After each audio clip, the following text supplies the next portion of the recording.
Hi, my name is Wendy Bailes, and this is my 316. I was not a Christian growing up.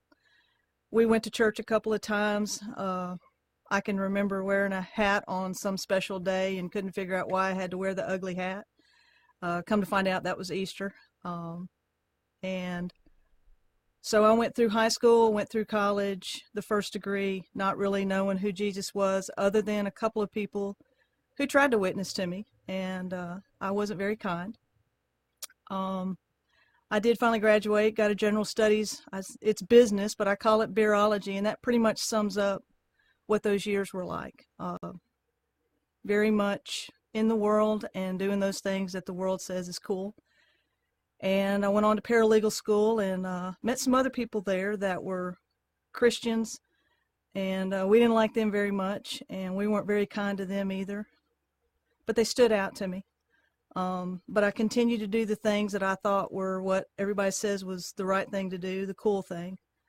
Got a job in Memphis. I remember it was about 2 o'clock in the morning the day before I interviewed for the job. And I graduated with a degree. Was fixing to get a job as a paralegal. Felt pretty confident about it. And I was terrified. I remember feeling like I was looking down a tunnel, and all I saw was darkness. And I'm supposed to be stepping out and having everything in front of me, and I was scared to death. And I felt hopeless. But I got the job, and I worked in Memphis for about 6 months, completely screwing up, totally obnoxious.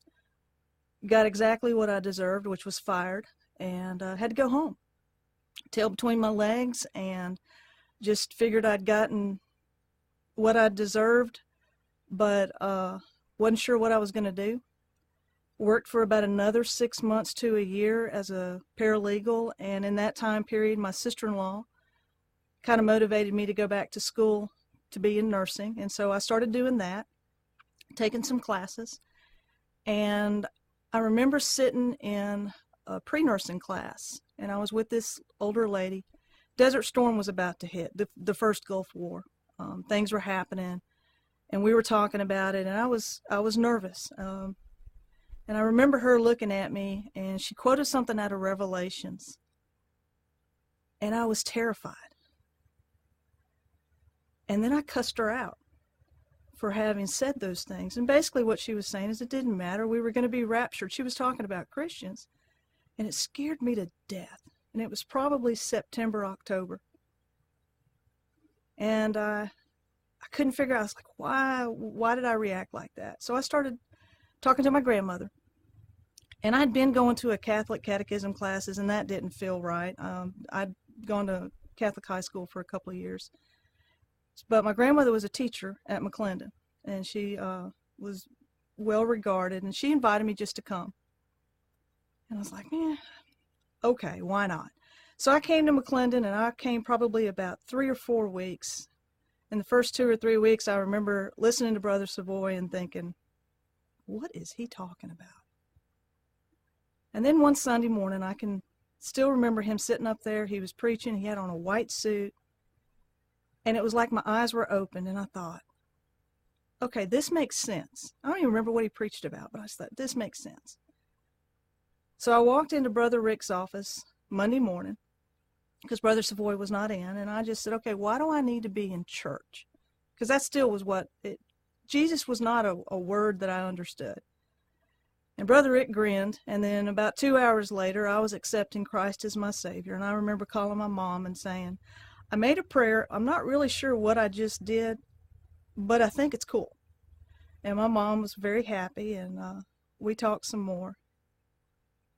And then Brother Rick plugged me in, and Brother Johnny plugged me in, and they mentored me. And then Kay and Wade Bishop plugged me in, and they mentored me, and they joked and laughed at all the wrong things I said, but they fed me. And the thing that stands out to me as a Christian now, after 25, almost 26 years, is that fear, that dark tunnel, have been replaced. Life has had some stuff happen in those 26 years. It's not been easy. But there's no fear. And I have hope. And my cup is full because of Christ, not because of anything I can do. He is everything.